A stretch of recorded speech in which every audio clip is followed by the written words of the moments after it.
Olá pessoal, sejam bem-vindos à sala de controle. Se você tem uma câmara fria, tem um mercado, tem algum tipo de aparelho de refrigeração comercial e você não sabe nada do funcionamento dele, por favor, fique até o final do vídeo. É uma coisa boa para você, não para mim, é boa para você.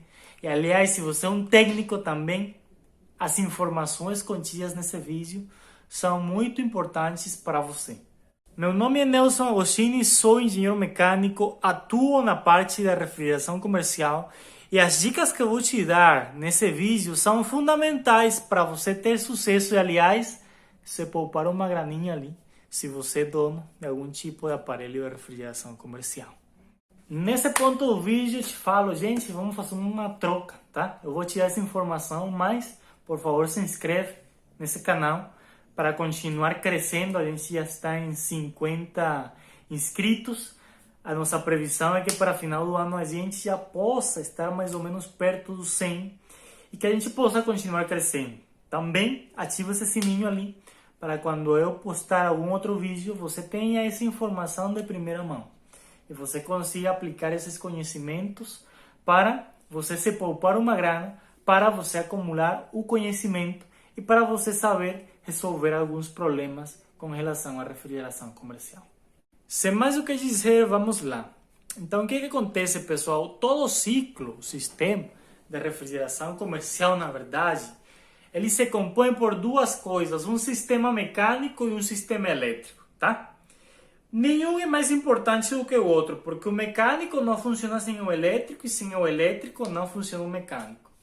Então, é importante que você tenha na mente essas duas coisas. Tem que ter conhecimento da elétrica e tem que ter conhecimento da mecânica.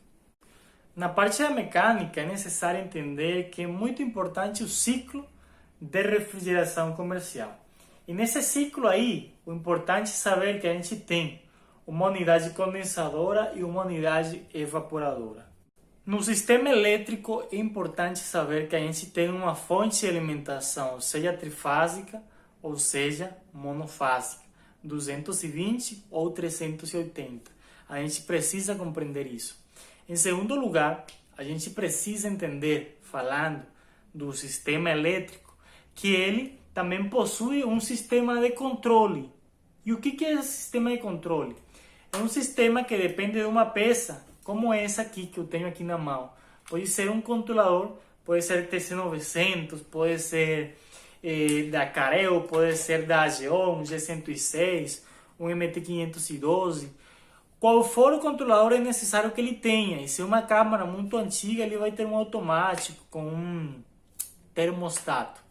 Voltando à nossa parte mecânica, falemos da unidade condensadora. Ela está composta pelas seguintes peças: um compressor, um condensador, um tanque de líquido, se tiver, um filtro secador, um visor de líquido e uma válvula solenoide. A unidade evaporadora, lembrando agora, ela está composta pelas seguintes peças: o evaporador, a válvula de expansão termostática, que ela tem várias pecinhas aí dentro, é importante você saber quais são essas peças. E logo após o nosso evaporador, a gente pode ter um filtro, ou a gente pode ter, logo após o evaporador, o nosso compressor. Então, agora que a gente entende isso, é importante entender qual é que é o caminho que leva ao fluido refrigerante. Você lembra que muitas vezes, quando a tua câmara estragou, vem um técnico e fala, vazou gás, aí tem que fazer uma carga de gás e tal. Então, vamos falar do que acontece com esse gás dentro do nosso ciclo de refrigeração comercial. Em primeiro lugar, a gente tem um fluido refrigerante, vamos chamar o gás de fluido refrigerante. Esse fluido refrigerante, seja qual for, ele entra no nosso compressor. E ele deve entrar, o ideal é que ele entre em um estado de vapor supercalentado. Não é que você vai pôr a mão e ele está quente, não. Na verdade, ele deveria estar gelado. Na entrada do compressor, tá? Ele está supercalentado, superaquecido, porque ele absorve o calor que está lá dentro da câmara fria ou do aparelho. Beleza? Então, entrou no compressor, o compressor comprime, faz que esse fluido refrigerante aumente a sua energia interna e logo após do compressor ele vai sair como um vapor com alta pressão e temperatura. Logo após o compressor, a gente tem um condensador. A função do condensador é jogar o calor no ambiente. Por isso a gente vê muitas vezes um negócio que parece uma grelha lá, que tem vários caninhos e ao redor desses canos tem várias aletas de alumínio. E de um lado dessa grelha ali tem um ventilador, tá? E esse ventilador constantemente está puxando um ar que está quente. Na verdade, não é que o ar está quente, é que o ar passou pelo condensador e ele absorveu o calor que estava ali. E qual é que é a função do condensador? Transformar esse vapor a alta pressão e temperatura em um líquido a alta pressão com baixa temperatura. Quando eu falo baixa temperatura, eu estou falando de uma temperatura próxima à temperatura ambiente. Após esse nosso condensador, a gente tem um tanque de líquido. E esse tanque de líquido, pessoal, tem a função de separar o líquido do vapor, tá? Nem sempre na saída do condensador tem um fluido 100% líquido. Na verdade, tem uma mistura entre líquido e vapor.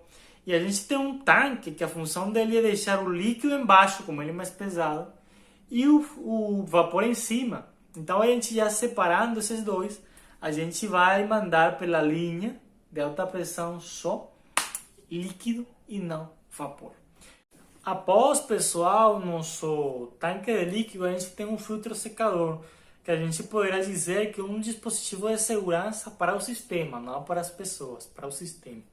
Esse filtro secador tem a função de tirar qualquer tipo de sujeira, impureza que esteja no meio do sistema ou também de secar o fluido refrigerante. Como assim secar, meus?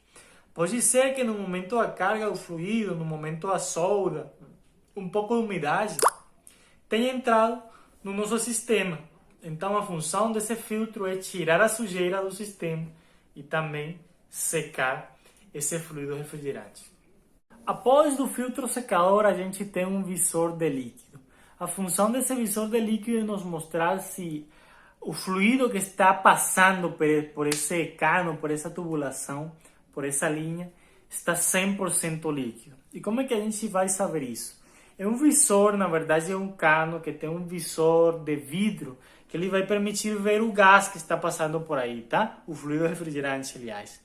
Se esse fluido você vê que está borbulhando, isso quer dizer uma coisa, que há presença de vapor, de gás nessa linha, o que não é desejável. A gente teria algumas causas, por exemplo, a temperatura ambiente pode estar muito baixa ou muito alta. Também pode ser que esteja faltando fluido refrigerante, são uma das principais causas. Pode ser também que o evaporador esteja bloqueado, pelo qual se está acumulando fluido refrigerante lá, e para cá está vindo só o vapor. E pode ser também que a válvula de expansão ela está muito aberta, pelo qual está passando muito fluido refrigerante, e o fluxo de fluido não está atingindo a pressão necessária para manter o fluido em estado líquido. Logo após do nosso visor de líquido, pessoal, normalmente a gente pode ter uma válvula solenoide, tá? Essa válvula solenoide não é mais que uma válvula que abre e que fecha a linha de líquido, com a finalidade de a gente ligar ou desligar nosso compressor com o nosso pressostato. E aliás, aqui onde a gente já entra na parte elétrica, a válvula solenoide é um dispositivo mecânico e elétrico. O pressostato também é um dispositivo mecânico e elétrico, mas eu vou falar dele um pouquinho mais para frente, quando a gente já entender um pouco melhor a parte da refrigeração comercial. Mas o importante é entender que a válvula solenoide, a função dela, ele é abrir ou fechar a tubulação, permitindo ou bloqueando a passagem do fluido refrigerante.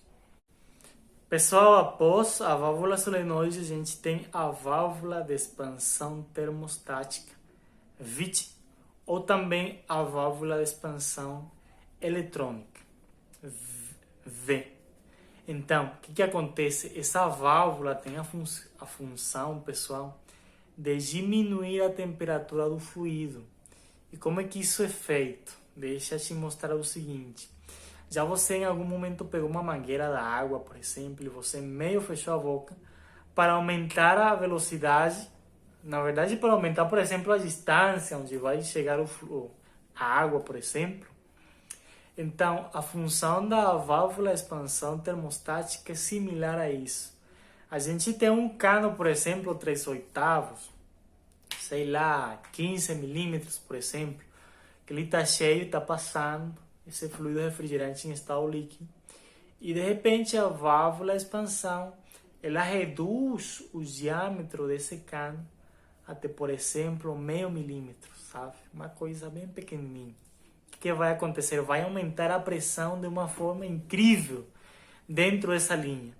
Só que do outro lado do furo, a pressão está bem baixinha e a gente só está praticamente borrifando o fluido refrigerante, sabe? E o que vai acontecer nesse caso? O fluido refrigerante vai começar a evaporar a temperaturas bem baixas e bem baixas mesmo, pessoal. Tem fluido refrigerante, por exemplo, o R404, que ele pode evaporar até em 30 graus negativos, tá? Dependendo da pressão na que ele está. Por isso é legal a gente conhecer a tabela de pressão e temperatura, porque em cada pressão que existe, a gente tem uma temperatura a que o fluido evapora. Vou dar um exemplo da água, tá? O caso da água, a gente entende que a pressão atmosférica é mais ou menos 760 milímetros de mercúrio, mais ou menos 14,7 psi. O que vai acontecer, pessoal? Se a água está nessa pressão, ela só vai evaporar quando ela atingir 100 graus Celsius, tá? Então, se ela atingir uma temperatura por baixo de 100 graus Celsius, ela não vai começar o ponto de ebulição, ela não vai começar a ferver. Se você sobe, pessoal, numa montanha, onde a pressão é mais baixa, a água ela vai evaporar, logicamente, a uma temperatura mais baixa. Então, o fluido refrigerante é um fluido que ele é desenhado com essa funcionalidade, ele é feito para esse propósito. Então, a gente vai ver que um fluido que está, por exemplo, a 30 psi, que é um pouco mais alto que a pressão atmosférica, o fluido ele vai evaporar a uma temperatura muito baixa, até mesmo 10 graus negativos, 15 graus negativos, sabe? Então, uma coisa interessante para a gente se ligar, a gente tem que sair da caixa de pensar, não, ali só tem gás. O fluido ele está em constante mudança, em constante transformação. Então, logo após a válvula de expansão, o fluido entra no evaporador, que é um dispositivo parecido ao condensador, só que a função dele é evaporar o fluido refrigerante. A função do condensador é transformar o vapor em líquido e a função do evaporador é converter, transformar o líquido em vapor. Após, pessoal, esse evaporador a gente pode ter outro filtro ou normalmente a gente tem o nosso compressor. E esse ciclo se repete uma vez e outra e outra e outra. Em tudo isso, aonde entra a parte elétrica? A parte elétrica entra na parte do controle e da automação. Em primeiro lugar, o compressor ele funciona com motor elétrico. Se ele não tem alimentação elétrica, ele não funciona. Você deve saber ligar um compressor, entendeu? Ainda bem que hoje é bem fácil fazer isso. Em segundo lugar, a gente tem um ambiente de controle. E esse ambiente de controle é dentro da nossa câmara fria, dentro da nossa geladeira, por exemplo. E quando esse ambiente ele atingir uma temperatura desejada, eu não preciso manter o meu aparelho tirando o calor do ambiente, sabe? Porque vai continuar diminuindo a temperatura, diminuindo, até o ponto que se, por exemplo, uma câmara de resfriado de carne, ou se uma câmara de resfriado de frutas, eu vou terminar estragando o meu produto, tá?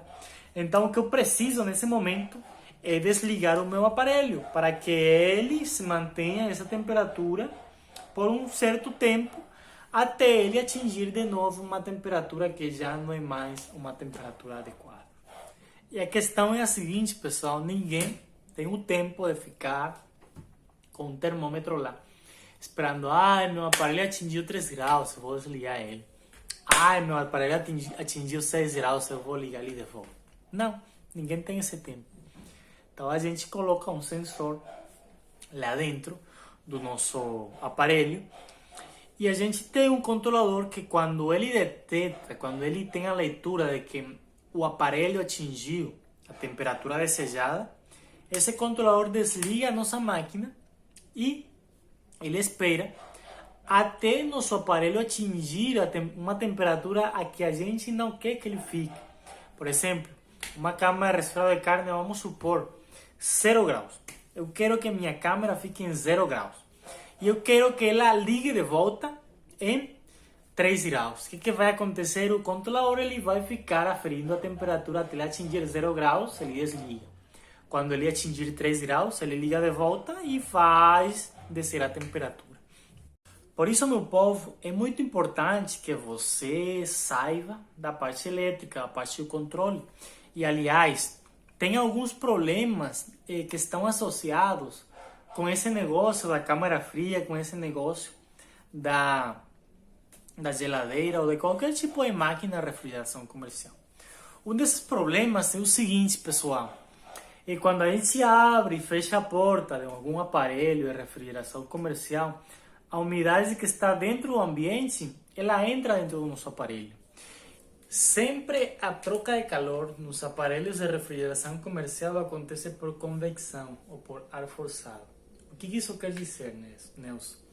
Isso quer dizer o seguinte, que um ventilador fica na frente do evaporador, jogando ar ou forçando o ar a passar por meio do evaporador, e dentro do evaporador o ar que está passando e o fluido refrigerante troca de calor, sabe? Ou seja, o fluido refrigerante absorve o calor que está no ar.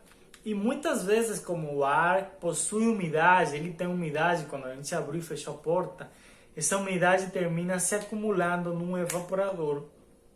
O que vai acontecer com essa umidade? Logo após um tempo de tanto se acumular essa umidade, ela termina entupindo o evaporador e evita a passagem do ar.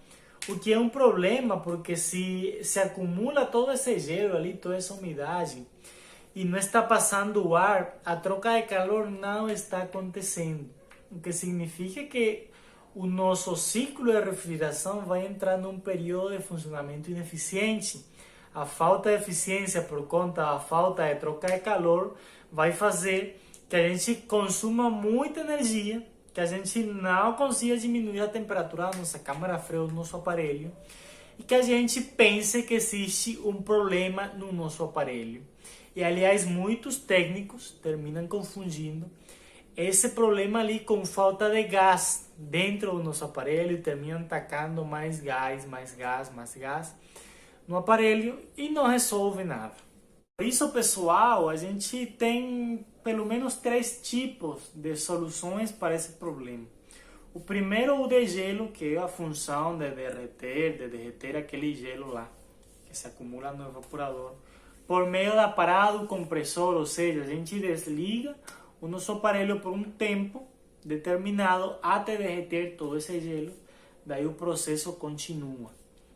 Outro jeito é com resistências elétricas. Dentro do evaporador são inseridas algumas resistências elétricas que, após certo tempo de funcionamento, elas são ligadas com a finalidade de derreter aquele gelo. Obviamente, é um degelo mais rápido do que o degelo por parada do compressor, só que ele consome mais energia elétrica. E outro jeito é um degelo por gás quente. O que significa esse gás quente? Vocês lembram que eu falei que na saída do compressor o fluido refrigerante sai a alta pressão e a alta temperatura? Então, a gente não joga o nosso fluido refrigerante no condensador. A gente joga ele direto no evaporador, o que vai fazer é que os canos do nosso evaporador vão começar a aquecer e de dentro para fora o gelo vai começar a derreter. Esse tipo de gelo é o mais eficiente, só que ele tem consigo alguns problemas.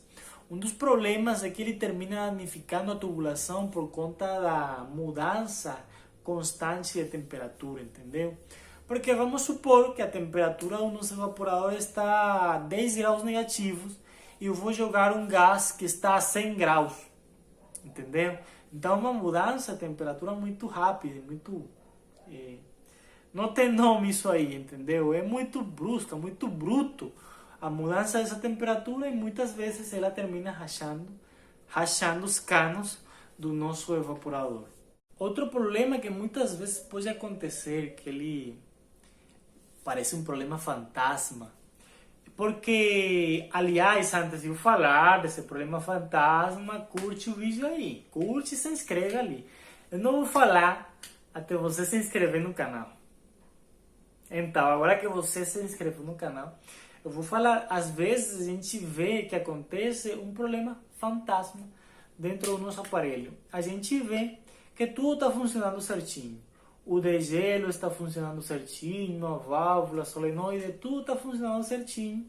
E aliás, eu não estou abrindo muito a minha porta, a minha câmera, e o que acontece? Ela não está gelando. Quando eu entro lá e eu vejo o evaporador, ele está totalmente bloqueado com gelo.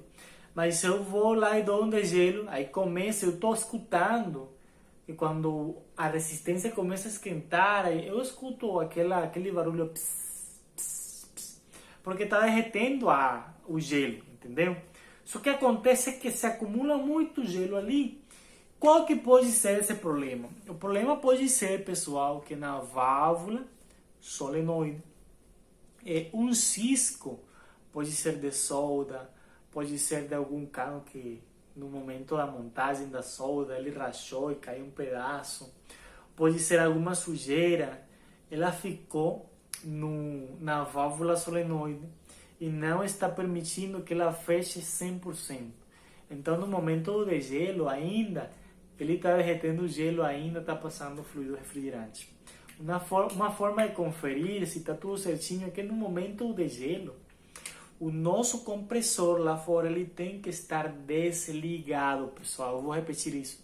No momento do degelo, o compressor tem que estar desligado. Ele não pode estar em funcionamento. Outro problema, pessoal, que pode causar que a sua câmara fria não esteja gelando é que o filtro esteja entupido, tá? E como é que eu sei que o filtro está entupido? Eu posso saber isso utilizando um termômetro. É um dos jeitos, tá? Existem vários jeitos. Isso aqui não é o único, mas utilizando um termômetro é possível. Se você coloca um termômetro na saída do filtro secador e na entrada do filtro secador, e na saída ele está mais frio, por exemplo, 1 grau mais baixa a temperatura do que na entrada, vamos supor que ele está entrando em 20 graus e está saindo em 19, eu preciso, segundo as normas técnicas, segundo o conhecimento técnico, trocar esse filtro, porque ele está obstruindo a passagem do gás refrigerante e o fluido refrigerante. Por que acontece isso? Vocês se lembram que eu falei da válvula de expansão? Se eu vou lá e vou reduzir a pressão do meu fluido refrigerante em estado líquido subenfriado, se eu diminuo a pressão, ele vai evaporar muito rápido e ele vai começar a diminuir essa temperatura, entendeu? Se o filtro está entupido e tem uma passagem pequena de fluido refrigerante, ele vai fazer a função de uma válvula de expansão, ele vai terminar gelando essa tubulação ali, essa linha de líquido. Outro problema que pode acontecer, pessoal, é a quebra do compressor. O compressor ele pode quebrar, pessoal, muitas vezes. E, aliás, quando ele quebra, não simplesmente que ele entra em curto, entendeu? Ele também pode ser, a parte mecânica dele também estoura. Aliás, vamos supor, por exemplo, você liga o compressor e você escuta que ele está ligado, você coloca o alicate amperimétrico lá, ele está puxando a amperagem, mas o negócio não está gelando. Pode ser que as paletas internas do nosso compressor tenham estourado, entendeu? E se elas estouraram, elas não estão comprimindo O compressor não está comprimindo, pelo qual ele não está acrescentando energia interna no nosso gás refrigerante, pelo qual não existe um fluxo de fluido refrigerante, pelo qual ele não está absorvendo energia interna do nosso sistema. Outra coisa que também influencia muito o funcionamento do nosso ciclo de refrigeração comercial é o condensador, pessoal. Se o condensador está muito sujo, o que vai acontecer? Não vai existir essa troca de calor entre o ambiente e o condensador, pessoal. Então, isso vai causar o seguinte, que o gás que entra ali não se condensa, que o fluido não se condensa. Se ele não condensa, ele não evapora. E se não evapora, ele não absorve o calor. E se ele não absorve esse calor, a temperatura do nosso aparelho lá não vai diminuir. Entendeu? Então é importante que você sempre que for fazer uma manutenção, você que é dono do mercado, você que não está gelando, você fale para seu funcionário, olha, tem que ir lá lavar o condensador do nosso aparelho porque não está funcionando. E aliás, é importante que em tempo de inverno, você lave ele pelo menos a cada 3 meses. Em tempo de verão, todo mês você tem que lavar esse negócio. Como é que eu vou lavar? Você vai pegar uma mangueira da água, sem muita pressão, e você vai começar a jogar a água nesse radiador, nesse condensador. Você vai jogar detergente, o sabão em pó, e você vai tirando essa sujeira aos poucos, tá? Porque você não pode usar uma VAP. A VAP ela tem muita pressão e ela termina amassando as aletas, o que também significa um problema para nosso condensador. Entendeu? Outra coisa importante que eu não falei no início é que você tem que desligar a energia elétrica dessa unidade condensadora, lembrando que a água, como ela contém alguns minerais, ela termina sendo uma boa condutora de energia, o que seria um perigo se você começa a lavar esse negócio e joga água na parte elétrica dele. A parte elétrica pode queimar, gerando outro problema, ou você pode levar um choque e inclusive até a morte por conta desse problema ali, entendeu? Então, se liga na parada, se atenta e desliga a energia, daí você vai lá e lava esse condensador. Outro problema que a gente muitas vezes vê é que o ventilador lá dentro, no nosso evaporador, ele não está funcionando. Muitas vezes isso acontece porque o sensor que se coloca dentro do evaporador, ele perde a calibragem dele, tá? Isso é uma coisa normal, isso acontece, peça elétrica, aliás, sensores, eles têm uma vida de funcionamento muito curta. Então, pode acontecer que você troque hoje o sensor e daqui a um mês já ele tenha estourado, daqui a uma semana, daqui a um dia ele tenha estourado, tá? Então, é interessante que se o ventilador do evaporador parou, você desligar esse sensor.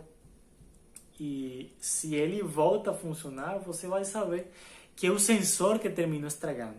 Qual é que é o problema que acontece se o ventilador desliga?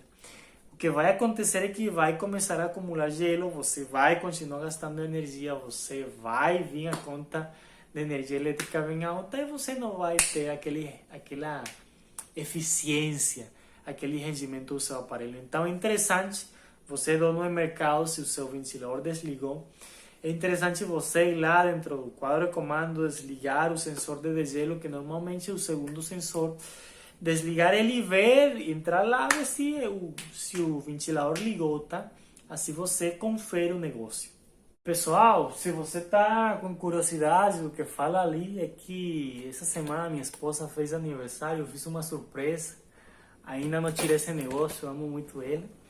E por aqui a gente chega no final desse vídeo. Aliás, tem muitas coisas que acontecem ali dentro do sistema de refrigeração comercial que terminam causando um mau funcionamento dele e ele não gela. Então a gente tem que ir lá pegando sintomas como um médico e ir deduzindo. A gente olha, por exemplo, está borbulhando, olha, pode faltar gás, mas eu vou olhar lá dentro, a ver se o evaporador está bloqueado.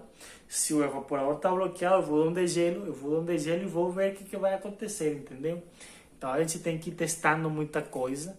A gente não se pode jogar a trocar uma peça assim à toa e tal. A gente tem que ter um motivo, entendeu? Isso é uma coisa muito importante. E se você conseguiu chegar no final desse vídeo, que foi bem longo, eu sei, mas muito produtivo, por favor, se inscreve nesse canal. Se ficou alguma dúvida com relação ao que eu falei ou com relação a alguma outra coisa, por favor, deixa nos comentários pra gente fazer algum vídeo respondendo a tua dúvida, meu amigo. Outra coisa, ativa o sininho ali, para que cada vez que a gente poste um vídeo aqui, você receba uma notificação e você seja um dos primeiros em assistir. E outra coisa, para finalizar, curta esse vídeo, porque realmente o canal precisa que o pessoal interaja com o vídeo ali, tá? Com o conteúdo. Então, muito obrigado, pessoal. Até a próxima. Isso aqui é Sala de Controle com seu irmão de coração, Nelson Agostinho, engenheiro mecânico.